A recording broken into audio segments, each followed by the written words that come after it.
Hello, welcome to Maximum Wealth. My name's Doug. I am here with Mike Maret today. Mike is the president and broker of Coldwell banker, Kinard Realty. That's right. And he oversees the activities of 130 plus real estate agents. And we've got 5 offices: Dalton, Calhoun, Cartersville, Cleveland, Tennessee, and Ringo. That's right. Is that correct? That's right. All right. It's hard to keep up with these guys. They're all over the place, all over Northwest Georgia, probably the largest real estate firm. Always encourage you to call them for your real estate needs, whether you're buying or you're selling. Unbelievable amounts of experience between you and your 2 partners. And I have worked with all of you guys from a residential standpoint, from a commercial standpoint, so tons of experience there. What we're doing here, Mike, and this is the purpose of these podcasts or these YouTube videos, is to help people to have the most money they can possibly have. You make a certain amount of money over your lifetime. From the time you go to work to the time you stop working, if you stop working, there's a lump sum there. That's called a maximum potential. Mm-hmm. That maximum potential can be in the $3 to $5 to $10 million range, just going to pass through somebody's hands depending on how much they earn. Okay. Now, if we don't spend any of that, obviously we get to keep all of that. But we've got taxes, we've got living expenses, we've got things we have to do. But over your lifetime, if you can eliminate excess risk, eliminate excess spending, eliminate excess taxes, you get to hold on to more of that money. And I think that is the key to having maximum wealth, is how much can we hold on to, how much can we keep. And then once you do that, and once you save that money, you got to put it to work. You got to do things with it. And you can go to 401ks, you can go to savings accounts, you can do stock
property,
It is, absolutely. And so that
And once again, I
life That's building, right. life growing, Right. whatever you want to call it, and time with your family and memories and all that, rather than sticking that money over in a 401k Yeah. and letting somebody on Wall Street Manage make it. go up and down Yeah. and do whatever. I agree And, 100%. And especially in the last few years, resort property, Yes. vacations, second homes have, Yeah. have really increased in value. And you look at any resort, whether it's the mountains or the That's beach, right. and people do Airbnbs with some of that kind Oh, of stuff. absolutely. And Absolutely. I think you treat it as an investment. You do. And then you could potentially reap the benefits after Yeah. a couple years of owning it, Yep. having people rent it, That's right. generate cash flow, Right. and it's a great opportunity. I think so too. I Mhm. think so too. Moving along, let me ask you this: as we've talked about young people and getting started and working in the real estate business from a young person standpoint, we're seeing people now that are retiring Mhm. with the age or mortality age going out to close to 100 years old. Mhm. People are retiring at 55, 60, Right. 65 if they're able to do that. They've got 30, 40 more years they could possibly live. Okay?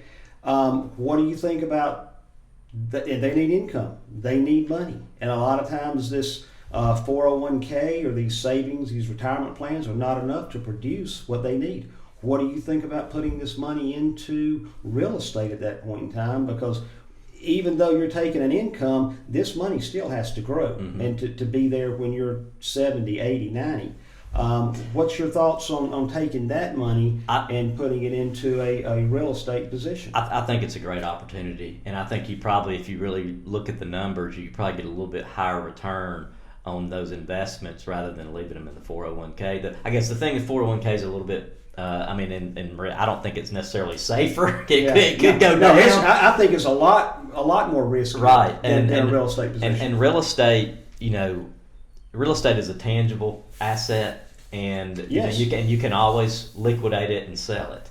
And I guess the biggest thing would be, you make that investment, you're getting that cash flow potentially Right. on a monthly basis. Sure. And if you've got a sizable 401k account, that cash flow is going to work, and if you really look at it, you're probably going to get higher return on something in regards to real estate rather think than so, a too. 401k. Well- I think I'm all about investing in real estate. Yeah, So I know. I encourage our agents to invest in real estate. Absolutely. And especially younger professionals and younger people that are just coming up. But in your situation, as far as the retirement, if they're retiring at 55 or 60, they're going to have time also to help manage it. Absolutely. And management Absolutely. is important. There are management companies, Yes. but that does cost money. Yeah. And most management companies would charge a percentage of the. Do you have any idea on those percentages? What are you thinking about? That they range in from, say,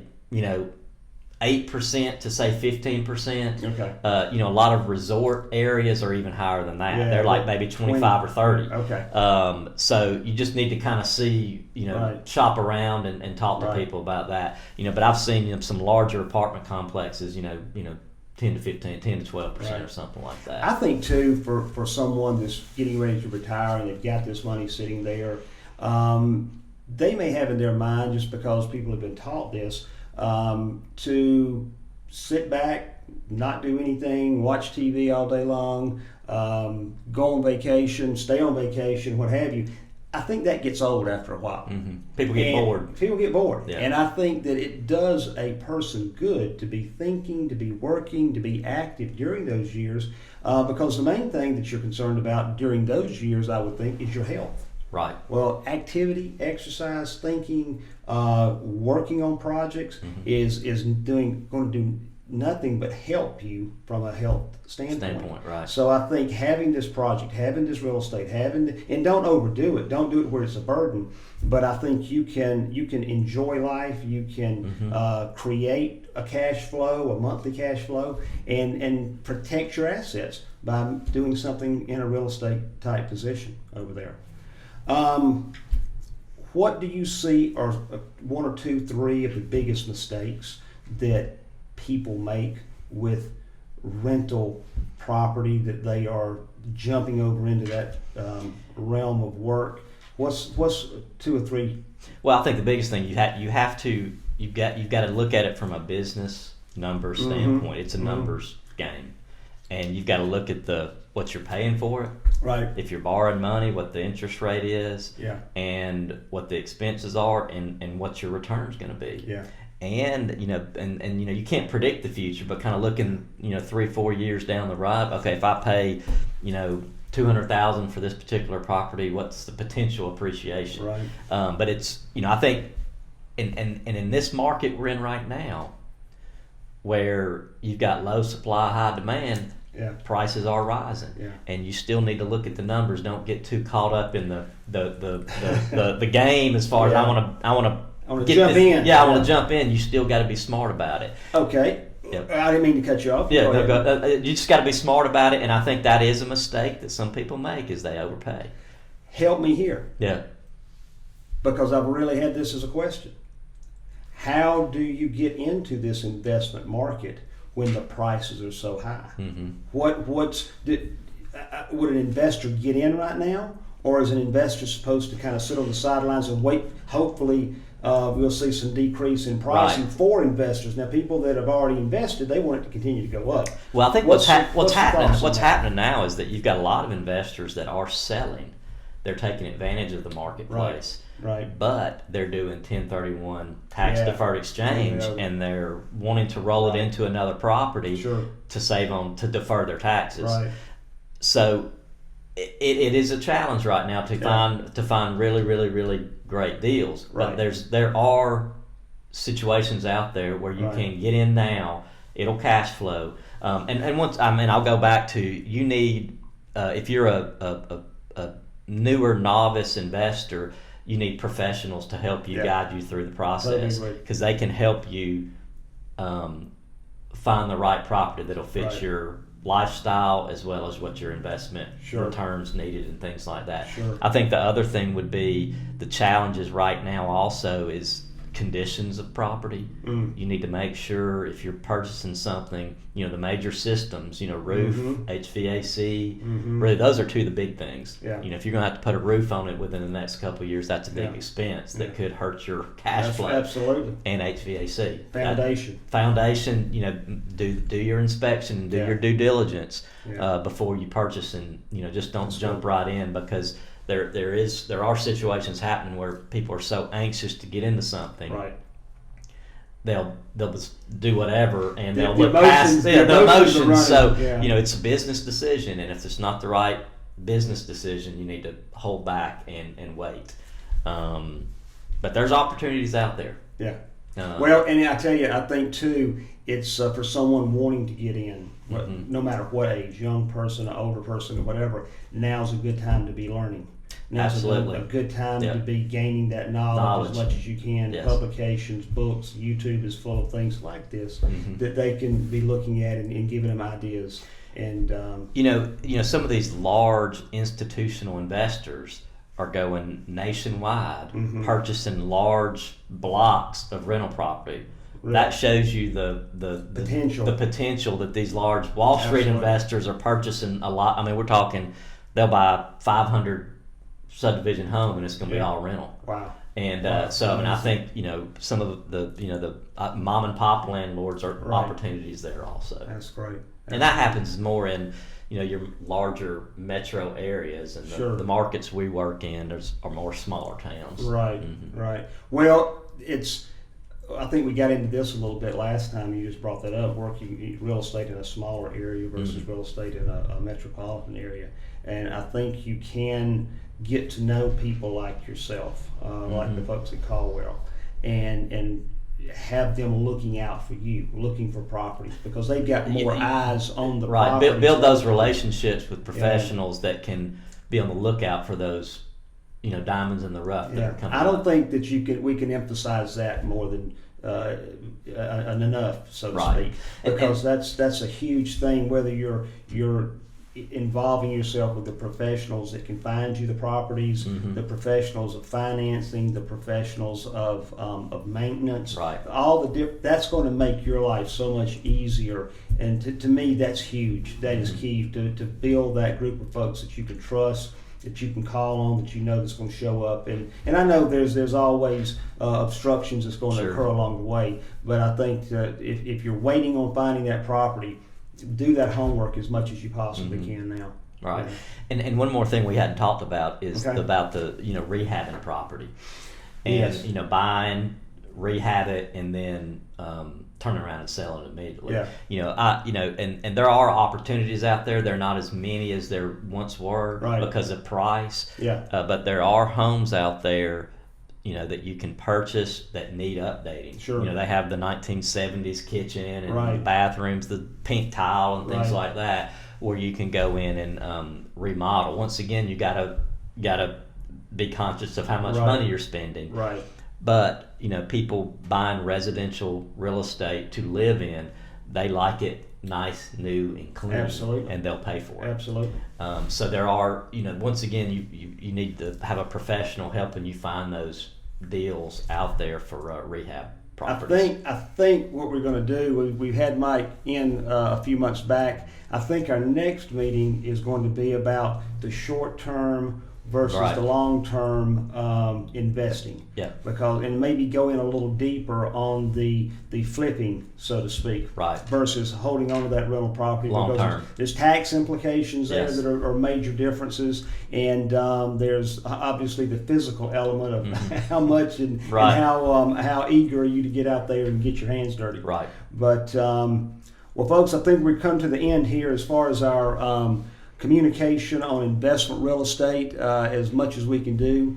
And we thank you for joining us today. We want you to come back and hear more about real estate and other types of investments and places to put your money to maximize that money. That's what we do at Maximum Wealth. We help you to hold on to the most amount of money that you possibly can that's passing through your hands every week, every month, every year in your life. And the more that you can hold on to, the more you get to keep and the more you get to enjoy, rather than giving it away to those that are trying to get to your money.